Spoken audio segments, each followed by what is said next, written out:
Eh, Izinkan saya sedikit merespon tentang pesta Gotilon tadi yang disampaikan oleh panitia. Narasinya tadi agak bagus. Semoga mengantarkan kita semua juga untuk penuh sukacita berpesta Gotilon di tanggal 5 ini. Kondisi rumah yang saya tempati, mungkin sudah sebagian tahu, secara bentuk memang rumah itu bagus. Tetapi memang kendalanya kalau hujan itu datang dan kapasitas hujan itu airnya banyak, itu sepertinya di bawah itu menekan airnya. Lalu keluarlah dari sela-sela ubin itu air, lalu banjir.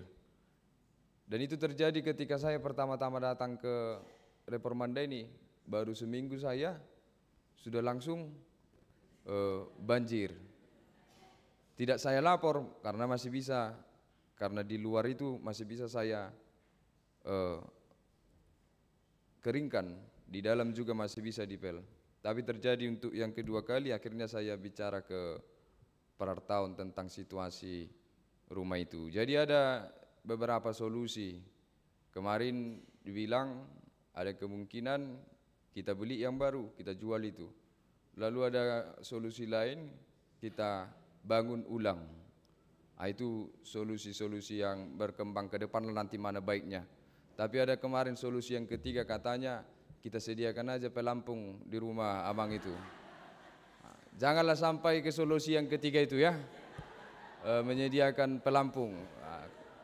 Jadi semoga target kita ada 500 juta di Pesta Gotilon. Saya yakin kesatuan seluruh kita warga jemaat AKBP Reformanda bisa memberikan yang terbaik dengan penuh sukacita untuk di Pesta Gotilon. Itu masih target Pesta Gotilon. Kalau nanti dapat contoh 550 juta, maka dana awal untuk pembangunan atau perbaikan rumah itu 50 juta. Jadi 500 juta itu hanya target Pesta Gotilon, lebih dari itu baru kita akan buat di dana awal untuk rumah. Jadi terberkatilah semua pekerjaan, usaha, keluarga, jemaat AKBP Reformanda supaya mampu memberikan yang terbaik untuk Pesta Gotilon ini. Amang Inang, mari kita dengarkan firman Tuhan tertulis di Kolose 1 ayat 15 sampai ayat yang ke-20. Kolose 1 ayat 15 sampai 20 saya akan bacakan. Begini firman Tuhan. Dialah gambar Allah yang tidak kelihatan, yang sulung lebih utama dari segala yang diciptakan. Karena di dalam Dialah telah diciptakan segala sesuatu, yang ada di surga dan yang ada di bumi, yang kelihatan dan yang tidak kelihatan, baik singgasana maupun kerajaan, baik pemerintah maupun penguasa. Segala sesuatu diciptakan melalui Dia dan untuk Dia. Ia ada terlebih dahulu daripada segala sesuatu, dan segala sesuatu menyatu di dalam Dia. Dialah kepala tubuh, yaitu gereja. Dialah yang sulung, yang pertama bangkit dari antara orang mati, sehingga Dialah yang lebih utama dalam segala sesuatu. Karena seluruh kepenuhan Allah berkenan tinggal di dalam Dia. Dan melalui Dialah Allah memperdamaikan segala sesuatu dengan dirinya, baik yang ada di bumi maupun yang ada di surga, sesudah Ia mengadakan perdamaian dengan darah salib Kristus. Demikianlah firman Tuhan. Abang Inang, khotbah hari ini sepenuhnya berbicara tentang Kristus Yesus. Kalau berbicara tentang Kristus Yesus, tidak akan pernah habis. tidak akan pernah dapat kesatuan pemikiran, pemahaman tentang Yesus Kristus. Yahudi menolak Yesus Kristus, bahkan sampai sekarang banyak orang-orang juga menolak Yesus Kristus. Itu akan terjadi sampai seterusnya. Tetapi kita adalah orang-orang yang percaya dan menerima Yesus Kristus sepenuhnya di kehidupan kita. Dialah penyelamat kita. Dialah yang akan membawa kita kepada kekekalan. Itulah iman kita. Abang, saya bagi kepada beberapa bagian tentang Yesus Kristus. Kalau ditanyakan kepada 10 orang, apakah engkau mengakui bahwa Yesus Kristus adalah utusan Tuhan? Maka 100 orang itu akan mengatakan, ya, saya percaya bahwa Kristus Yesus itu adalah utusan Tuhan. Ketika dikatakan apakah Kristus Yesus itu adalah penyelamat, maka yang 100 itu akan berkurang. Mungkin hanya sekitar menjadi 70 orang yang mengatakan, ya, saya percaya Yesus bertujuan untuk menyelamatkan. Lalu ditanyakan lagi, apakah engkau percaya bahwa Yesus itu adalah Tuhan itu sendiri? Maka hanya tersisa sedikit orang saja yang mengatakan, iya, Yesus Kristus adalah Tuhan itu sendiri. Nah, itulah pemahaman yang berkembang sampai saat ini. Banyak orang yang menerima Yesus Kristus sebagai utusan Tuhan. Banyak orang yang menerima Yesus Kristus sebagai penyelamat. Tetapi hanya sedikit orang yang menerima Yesus Kristus itu adalah Tuhan itu sendiri. Dan hari ini Paulus dengan sangat berani terang benderang menjelaskan siapa Yesus itu sesungguhnya kepada kita. Dia 15 dia katakan begini. Dialah gambar Allah yang tidak kelihatan, yang sulung, lebih utama daripada segala yang diciptakan. Bagi Paulus, Yesus Kristus itu adalah gambar Allah yang tidak kelihatan. Allah tidak akan pernah kelihatan secara fisik. Allah tidak akan pernah kita saksikan secara langsung dengan mata kepala kita sendiri. Kita tidak bisa menentukan seperti apa sebenarnya bentuk Allah sampai saat ini. Dari dulu orang begitu dekat dengan Allah. Umat Israel, Musa mengatakan, tunjukkanlah Tuhan, siapa dirimu. Tetapi Tuhan tidak menunjukkan secara seutuhnya siapa dirinya. Alasan Tuhan mengatakan, jika ada yang melihatku, maka dia akan mati. Jadi tidak bisa manusia melihat Tuhan. Itu sebuah keterbatasan yang sudah tertanam dalam diri setiap ciptaan. Ciptaan tidak bisa melihat seutuhnya siapa penciptanya. Itu di perjanjian lama. Sehingga Paulus mau mengatakan, kalaupun Tuhan tidak bisa kita lihat, kalaupun rupa Allah tidak kelihatan, pencipta itu tidak bisa kita kenal secara seutuhnya, tetapi Yesus Kristus adalah rupa Allah yang tidak bisa kita lihat itu. Artinya melalui Yesus Kristuslah Allah yang tidak bisa terlihat itu menjadi terlihat. Melalui Yesus Kristuslah Allah yang tidak terjangkau itu menjadi dekat. Melalui Yesus Kristuslah Allah yang tersembunyi itu menjadi nyata bagi seluruh ciptaannya. Sehingga saya melalui ayat 15 ini merumuskan bahwa Yesus Kristus itu adalah Allah yang mendekat. Yesus Kristus itu adalah Allah yang menyatakan dirinya. Amang inang pada ayat 16 dikatakan, karena di dalam dialah diciptakan segala sesuatu yang ada di surga dan yang ada di bumi, yang kelihatan dan tidak kelihatan, baik singgasana maupun kerajaan, baik pemerintah maupun penguasa. segala sesuatu diciptakan melalui Dia dan untuk Dia. Paulus mempertegas bahwa Kristus itu bukan ciptaan. Kristus itu bukan seperti kita. Yesus itu bukan sesuatu yang diadakan. Kita dong nama no pahita. Kita ada yang mengadakan kita. Alam ini seluruhnya ada penciptanya yang kita sebut dengan Tuhan. Tetapi Kristus berbeda dengan kita. Dia bukan sesuatu yang diadakan, dia bukan sesuatu yang diciptakan, tetapi Paulus mengatakan di sini dengan sangat tegas, bahkan segala sesuatu yang ada ini, yang diciptakan ini, Kristus adalah penciptanya. Kristus sudah ada sebelum semuanya ini ada. Jadi jangan ada yang ragu tentang keilahian Tuhan kita Yesus Kristus. Jangan ada yang ragu tentang ketuhanan Yesus Kristus. Jangan terima Yesus Kristus itu setengah-setengah hamanginang. Jangan terima Yesus Kristus itu hanya sebagai utusan.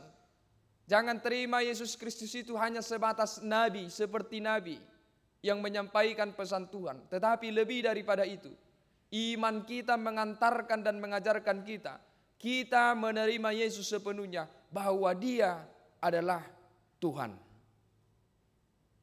Dia adalah bagian dari pencipta. Dia sudah lebih dahulu ada sebelum segala sesuatu ada. Itu yang diterangkan ayat 16. Sehingga kita harus melihat sebelum segala sesuatu ada. Kitab Kejadian. Kitab Kejadian 1. Di situ segala sesuatu belum ada. Yang ada hanyalah pencipta. Pada mulanya Allah berfirman,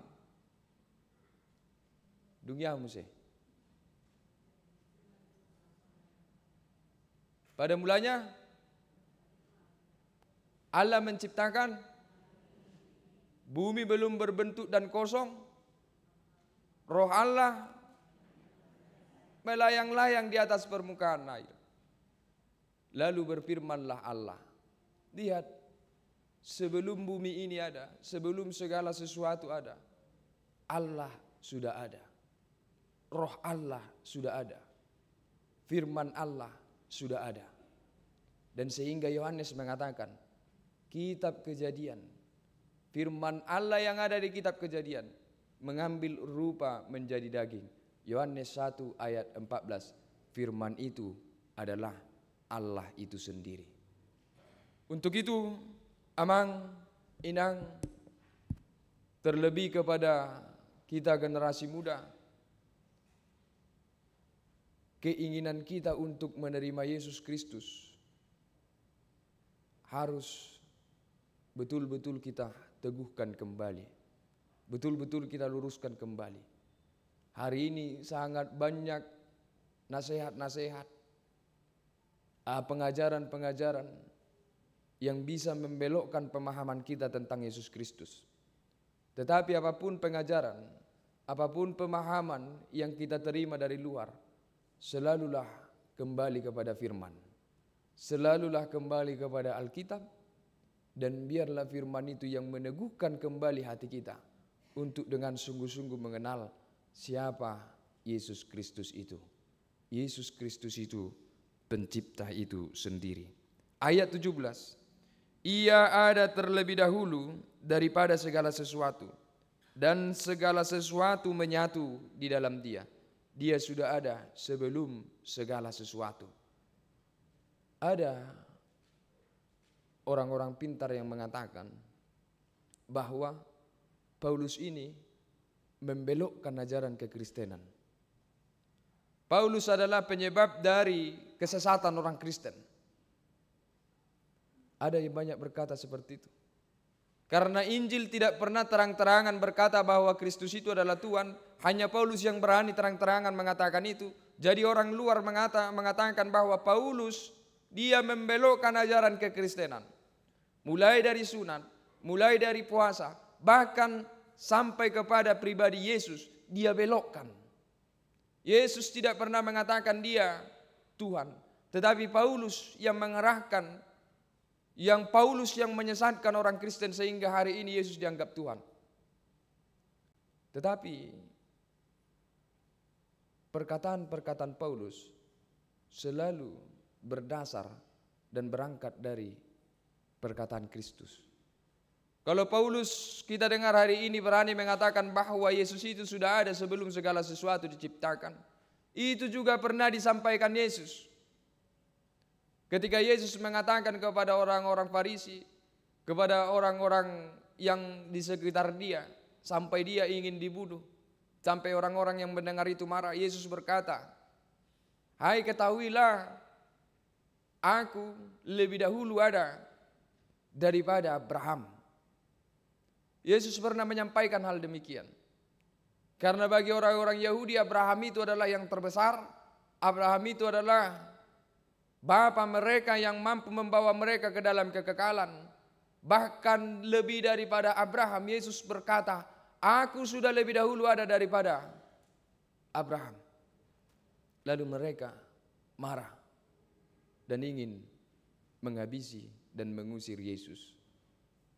Dan hari ini Paulus juga menerangkan yang demikian. Yesus Kristus itu sudah ada bahkan sebelum segala sesuatu ada, sebab dia bagian daripada pencipta.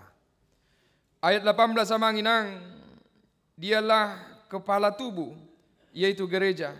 Dialah yang sulung, yang pertama bangkit dari antara orang mati, sehingga dialah yang lebih utama dalam segala sesuatu.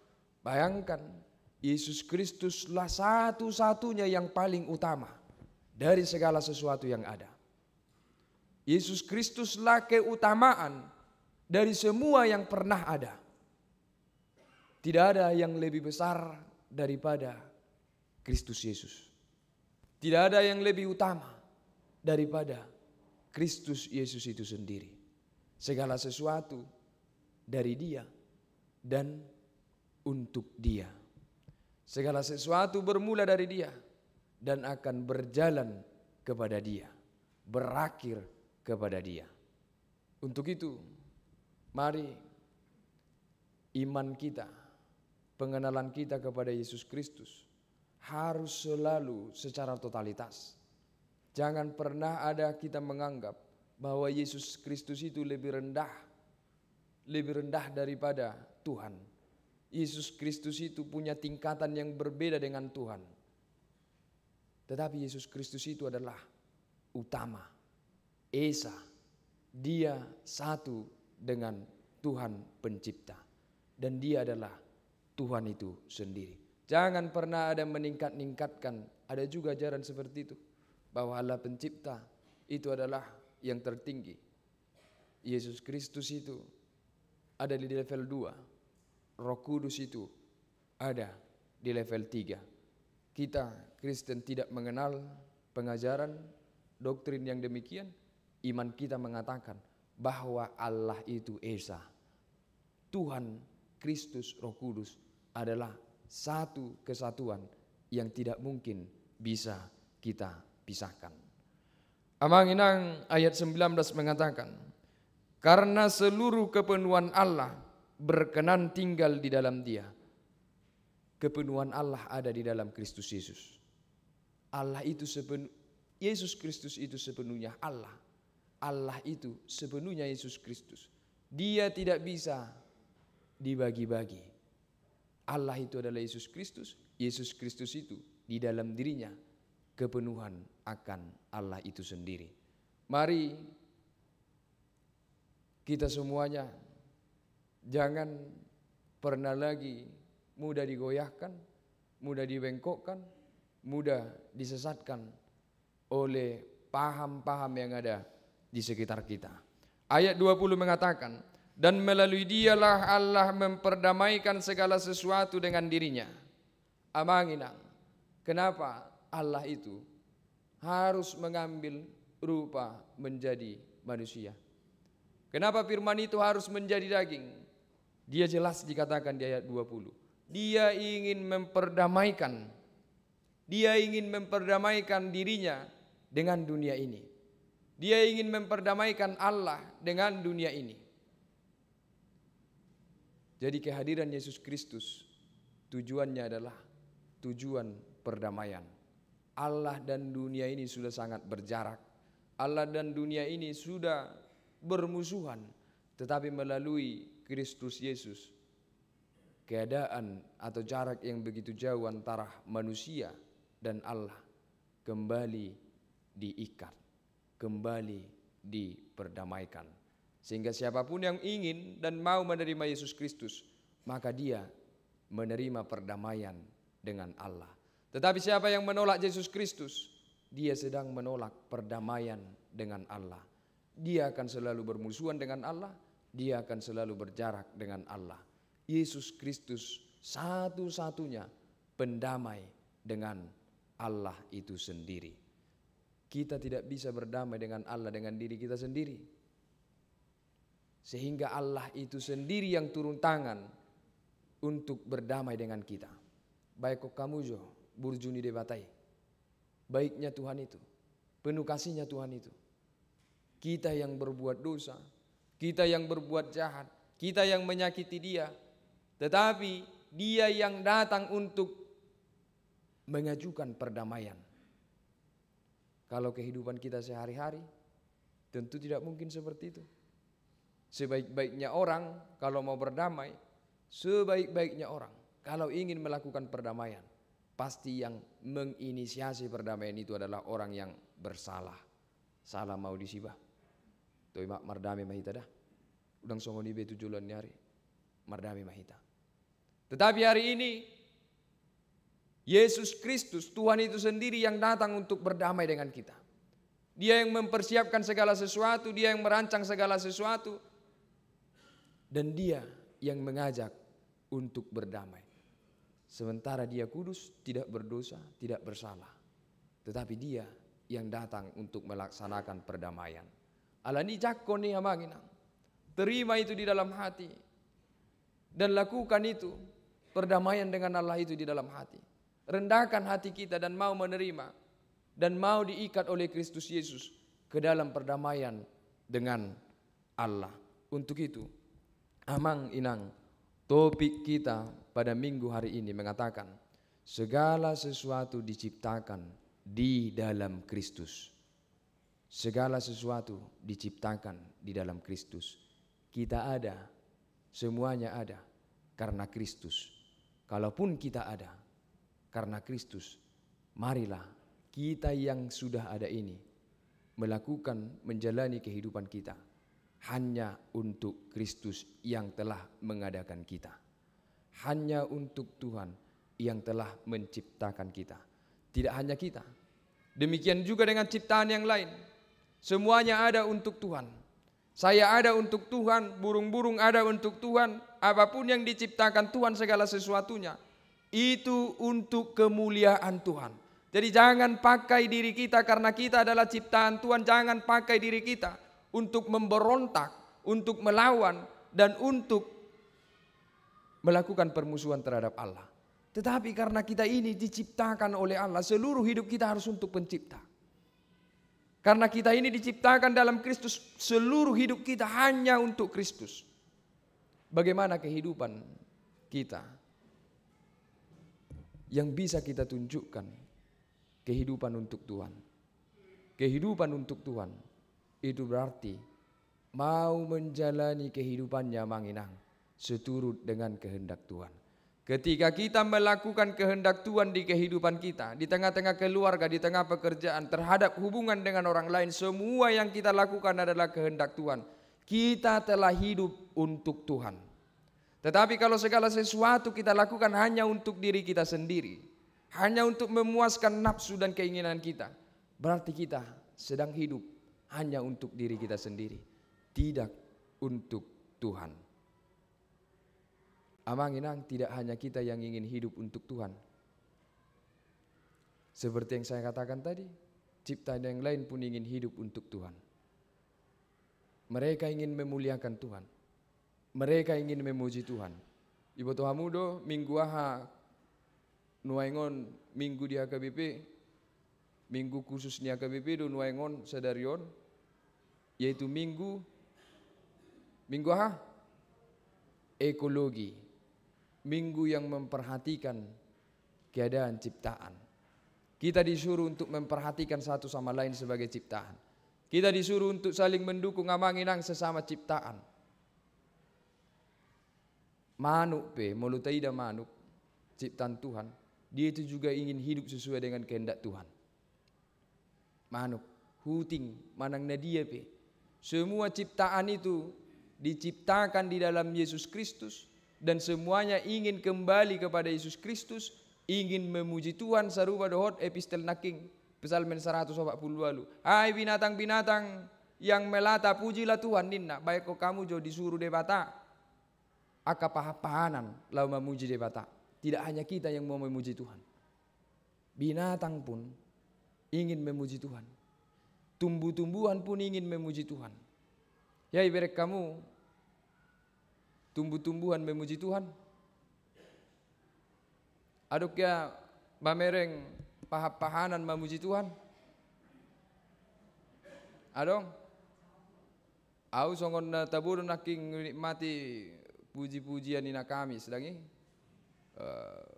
barede nasida naking luar biasa ede. Terlihat bahwa mereka sedang memuji Tuhan. Nuai kita marpungu seperti ini, kita ingin memuji Tuhan.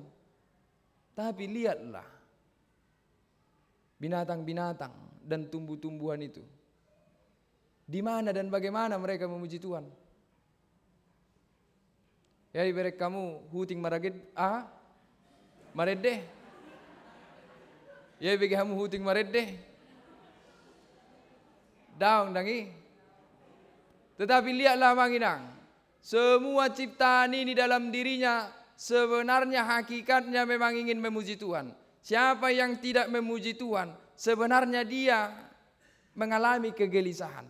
Siapa yang tidak mengekspresikan diri untuk memuji Tuhan, dia sebenarnya akan mengalami kegelisahan. Seperti lagu kita tadi, hai jiwaku marilah puji Tuhan. Hai jiwaku marilah puji Tuhan. Sebenarnya daging kita memang tidak terasa, tetapi ada di dalam diri kita memang yang seakan-akan ingin memuaskan pujian kita kepada Sang Pencipta. Dan itu ada dalam diri setiap ciptaan. Jadi manuki mulu menurut tahu, mulu suku nau, idia mebereko manuk memuji Tuhan. Holam martolor peibana ngah memuji Tuhan nih. Iya, dia sudah memuji Tuhan. Ketika dia sudah berkokok, dia sudah memuji Tuhan. Ketika sapi itu sudah mengeluarkan susu, dia sudah memuji Tuhan. Karena dia hidup sesuai dengan kehendak Tuhan. Pohon yang berbuah dia berbuah, pohon yang tidak berbuah dia menjadi sarang bagi burung-burung, burung-burung bernyanyi, lain semuanya saling melengkapi. Itu adalah dalam rangka memuji Tuhan. Ketika kita hidup sesuai dengan kehendak Tuhan, disitulah kita sudah memuji Tuhan. Sehingga Yesus pernah mengutuk satu pohon ara karena tidak menghasilkan buah. Dia tidak memuji Tuhan. Songoni nang nguluta. Siapa yang di luar dari kehendak Tuhan menjalani kehidupannya, dia sedang tidak berbuah di hadapan Tuhan. Siapa yang tidak berbuah di hadapan Tuhan, dia tidak memuji Tuhan. Tetapi orang yang memuji Tuhan, orang yang melakukan kehendak Tuhan. Ji sudema lomoni rohani Tuhani, taulau diganup nguluta, diganup inganata. Dan biarkanlah pada minggu ekologi ini amanginang, kita semua mau menghargai ciptaan yang lain. Di gereja kita, Mang Pendeta Resort kita sudah memberikan satu perhatian tentang minggu ekologi ini. Abang Pendeta Resort kita sudah menginstruksikan untuk kalau di acara-acara PHD tidak usah lagi memakai kertas, supaya konsumsi kita terhadap kertas itu jangan berlebihan. Nah, itu bentuk perhatian kepada lingkungan yang bisa kita lakukan sedikit demi sedikit. Songo kita peruas ni huria, molo tu gereja molo bui unang be mabuan minum botol plastik. Jangan, kita coba biasakan membawa botol minum kita sendiri. Kalaupun ada yang akhirnya membawa makanan atau botol minuman, unang ipase rakot di si. Tetapi gereja kita sudah membuat tong sampah, ada tong sampah plastik, ada tong sampah organik. Dipisahkanlah dia. Salah satu bentuk kecintaan kita, dukungan kita untuk memelihara lingkungan. Amanginang. Aupe gudang doha salahku tu lingkungan on. Sama kita semua, kita punya banyak tidak kurang dalam menghargai lingkungan. Tetapi melalui Minggu Ekologi yang ada di AKBP hari ini, marilah kita semua memberi perhatian yang khusus kepada lingkungan. Mari di rumah masing-masing, di persekutuan masing-masing saling mengingatkan untuk menjaga lingkungan. Terima kasih di gereja kita sudah ada 2 kali yang memperhatikan lingkungan. Aman Nature buat kebersihan, Punguan Ina SPH pun semalam mereka membersihkan dan menata seluruh bunga di gereja kita sudah menjadi indah. Undang B disegai. Tetapi mari kita saling dukung-mendukung untuk merawat alam ini. Karena tanpa alam ini Amanginang, kita akan terancam. Tetapi tanpa kita alam ini bisa baik-baik saja. Tanpa kita alam ini baik-baik saja. Tetapi tanpa alam kita terancam. Sudah banyak yang punah. Sudah banyak yang tidak ada. Dan kita semua sudah merasakan bagaimana alam ini sudah kelihatan tidak bersahabat lagi dengan kita. Sedikit hujan langsung banjir. Siang hari jam 11-12 panasnya begitu menyengat. Longsor, banjir dan lain sebagainya terjadi di mana-mana. Mari kita semua mulai memikirkan itu, memperhatikan itu. Jangan hanya diri kita saja, tetapi mulailah juga berpikir bahwa alam itu juga ciptaan Tuhan. Mulai dari hal-hal kecil. Nah biasa ada mardala niwana bereng-wana huting itu risipakon. Mulai sekarang belajarlah bah. Nanti nopani debatado tongi. Apalagi lah kita dangi. Najujuta songo ni. Olam mardala nuti adok huting dang binoto songo dia. Dang apala romo rohatta tu huting dangi. Betul saguguguna di sibak mangapir hutingi. Jadi mulai dari sekarang mari kita lihat perbuatan-perbuatan yang menyakiti, perbuatan-perbuatan yang tidak menghargai alam. Mulai kita kurangi satu persatu. Tetapi mari karena Kristus yang menciptakan kita dan ciptaan yang lain, kita rawat secara bersama-sama. Tuhan memberkati kita, amin martangnya kita. Mulyate Tuhan debata Jehovah di parsoran nami sadarion. Takka suboto hami Tuhan, hodo namano pahami. Jaladang di hola di topaho hami. Alai huhudo Tuhan diramotiho disarihoko ngulunami sahat tu bagasa sadarion. Lumobi Tuhan dileoko haluau Tuhami. Marhiti anakmu Tuhan Yesus Kristus Tuhan nami. Mulyate di saluhut asini rohami. Tuhan debata Jehovah, hatam nunga hutang yok kami. Ia anakmu Yesus Kristus, ido Tuhan dihami. Alani Tuhan debata Jehovah, patang jala pahot haporsion nami. Makapo si anakmu Tuhan Yesus Kristus, si buah kami Tuhan nguluan na saliling-liling ne. Dia be Tuhan na hubegi hami, na huida hami, diduru ni ngulu nami. Na olo mabail lilu mananggale haporsion nami. Alay mangido hami mangilik Tuhan. Asa ho mana mangaliot to dimi Tuhami. Pahoton haporsion nami Tuhan. Tuhan debata Jehovah martangyang na kami di bagasa sadarion. Di parsoran nami nadong di Huria Makabibi Bandung Reformanda. Di sudi na sinakapan ni rohanami Tuhan. Rohani Huriam. Di partikian na jonokon. Pesta Gutilon. Homa Tuhan debata Jehovah na pasadahon saluhu rohanami. Asarap hami marlas ni roha di ulaoni. Di ulaon pesta Gutilon. Rap kami marulupulup Tuhan. Maka muliatehon saluhut pasu-pasum. Nadong di bagasang ngulu nami. Dia Tuhan na disakapi huriam taringo tu ulaoni. Marparbue may doho denggan jala hobbar. Tulomo ni roham. Tuhan debata Jehovah. Hutangnya kok kami nang saluhu ruas ni huriam. Sian na metmen. Saha tu nama tua homa Tuhan na manggonggom salu na di sude inganan na. pasu-pasu saluhutna Tuhan. Lumubi Tuhan de bata Jehovah dia karuas ni huriam na di bagasan parsahiton. Tuhan de bata Jehovah homa nama dauni nasida saluhutna. Lehon hamalumon tu saluhu ruas ni huriam na di bagasan parsahiton. Asi roham Tuhan de bata Jehovah paloas nasida marlas ni roha. Ala ni hamalumon na pinasahakmu. Tuhan molo tungadong na marukil sian ruas ni huriam. Ala ni ekonomi, persoalan keluarga, dohok lana kana asing, toktong ho nama pargugui, ho nama dongani, o nang paloas gali manangise siak kami Tuhan, mengadupi akka paruk kilon, alai gonggong mahami, asa tiur pikiran nami, jala asa adong gugu nami, lau mengadupi akka paruk kiloni, sadok Tuhan de mata Jehovah, saluhut ngolu, dohok to dinami, upasa tami tu tangamu na badie marhite-hite goar ni anakmu Tuhan Yesus Kristus doh di porbadia. Amin.